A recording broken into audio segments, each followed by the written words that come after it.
folks. So remember those cucumbers we planted a couple months ago? Well, they're in. So I was thinking it might be nice to make some fridge pickles with these. It's nicer than canned pickles because the canned pickles you have to cook them. They lose a little bit of their texture and freshness and also some of the vitamins. So I'm going to show you how to make some fridge pickles. They should last a good month, month and a half. Pretty simple, pretty easy. Let's get started. So for these fridge pickles, we're going to want to put some fresh herbs in.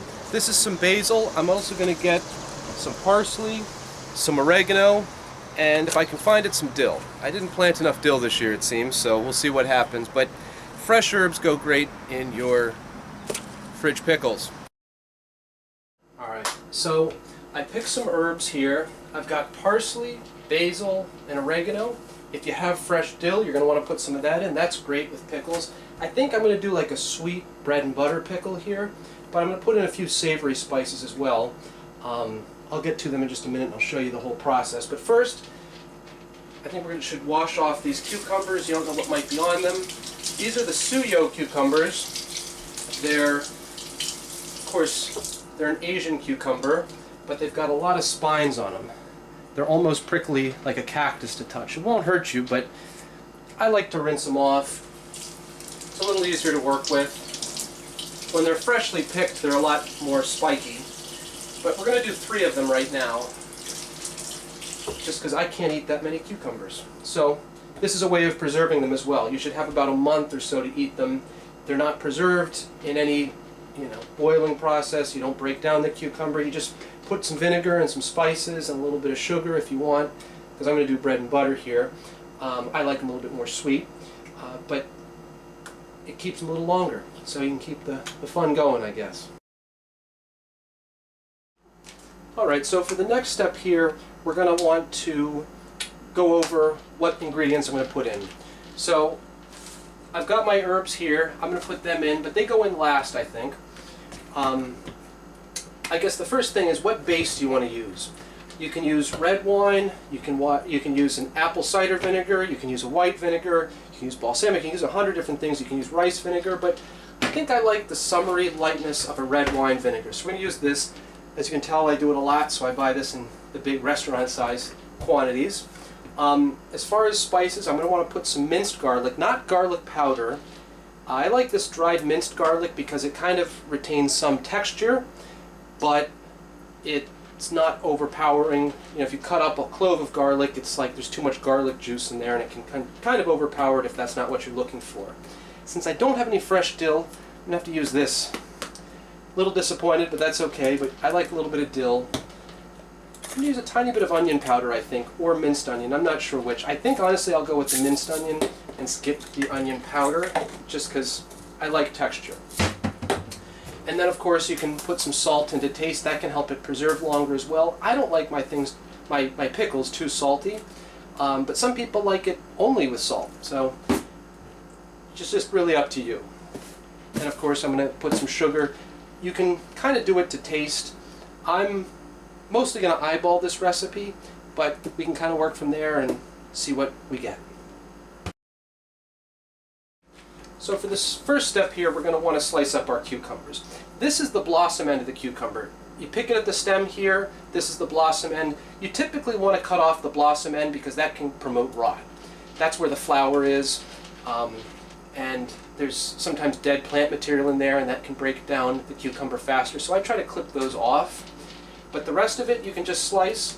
I like to make them, these are about coin size, but maybe the thickness of about ½ an inch or so. I like to keep a little bit of crisp there. My rule of thumb is the longer it sits in the brine, the thicker you want it to be. If you make these things really thin, they will marinate faster, and you'll get the flavor imparted quicker, but they also tend to get softer. Another thing I like to do sometimes is vary the sizes. Make some thick, some thin, so you get some that are crunchy, some that are more soft and flavorful. But the smaller they are, the more flavorful they'll get, but also the softer. So that's the trade-off. So I'm going to do all different sizes. I'm going to do all 3 cucumbers here. So just snip off the blossom end. Right here. These are good-sized cucumbers, too. I've found that early in the season, they tend to taste the best. They're the the sweetest, crispiest or crispest, I don't know which. They're not crispy like a pizza, they're just crisp. So I don't know.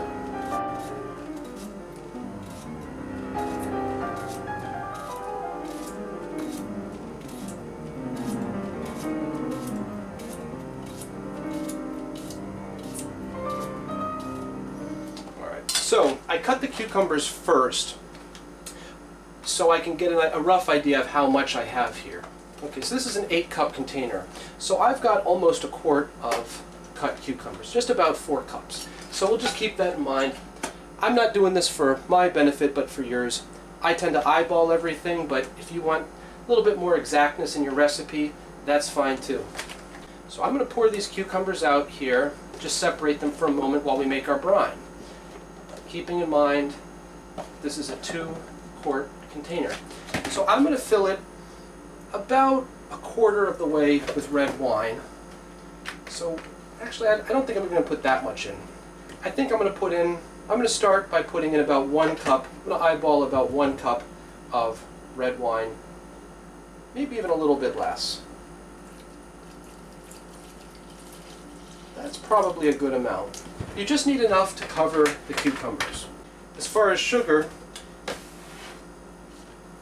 for you guys' benefit, this is about a tablespoon. I'll just start measuring how many heaping tablespoons I want to put in. 2, 3, 4, 5 is probably just about enough. At this point I would taste it. Now, the reason I took the cucumbers out is it's a little bit easier to dissolve and stir the sugar. You don't have to abuse the cucumbers quite as much. Looking at this here, I think you could use 1 cup of vinegar for every 4 cups of cucumbers, and in fact you might be able to even do less vinegar than that. You just have to cover them. If you pack the cucumbers in tighter, you don't need as much vinegar. I also like to reuse my brine. I'll do 1 batch, and if I eat these in a timely manner, let's say within a few days to a week, I'll reuse the batch. I'll reuse the brine, and maybe just spruce it up with a few more spices and a little bit more vinegar. But what happens is that the water in the cucumbers leaches out, and it'll kind of dilute the vinegar. Right now the vinegar is super strong, but it'll dilute as the cucumbers marinate. So let's give this a taste and see where we're at. Now next, put in a little bit of salt. You can just do it to taste. It's maybe half a teaspoon. I don't like a lot of salt. Same thing with the dill. You can use copious amounts if you want. It doesn't really matter. Dill's kind of mild. You can put a lot or a little bit in. Next, your minced garlic. I would put in about 1 teaspoon, maybe a little bit more. I like this, and what happens is that the garlic, because it's dried, will absorb the brine and kind of take on a flavor in itself. Same thing with the minced onion. I'll put some of that in too. Just add some nice texture as these rehydrate. I'm going to stir it just a little bit more to help dissolve that last bit of sugar. So let's load our cucumbers in. Oh, we lost a few. Man overboard. Alright, that's okay. You can just rinse these off and put them in. They're fine. That's why you want to have a clean cooking surface. So no problems there.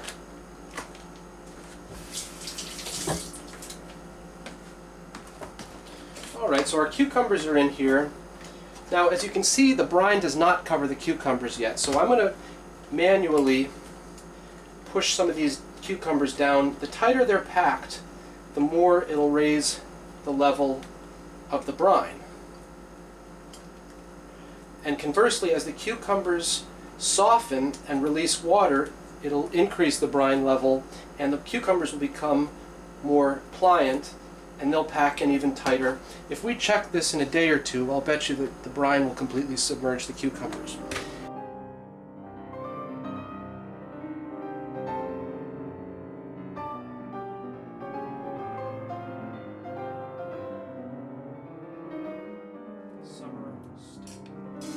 uncooked raw stew.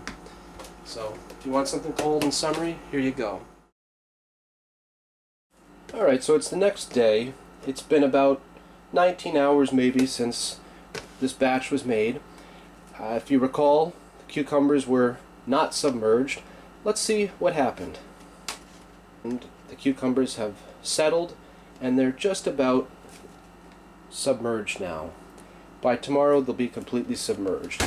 Now this is also good too because the vinegar is really strong. That's why I just use pure vinegar, because while it's very strong, all the water comes out of the cucumbers, or much of it, and it dilutes it quite a bit, so this way you can still keep some of that tang.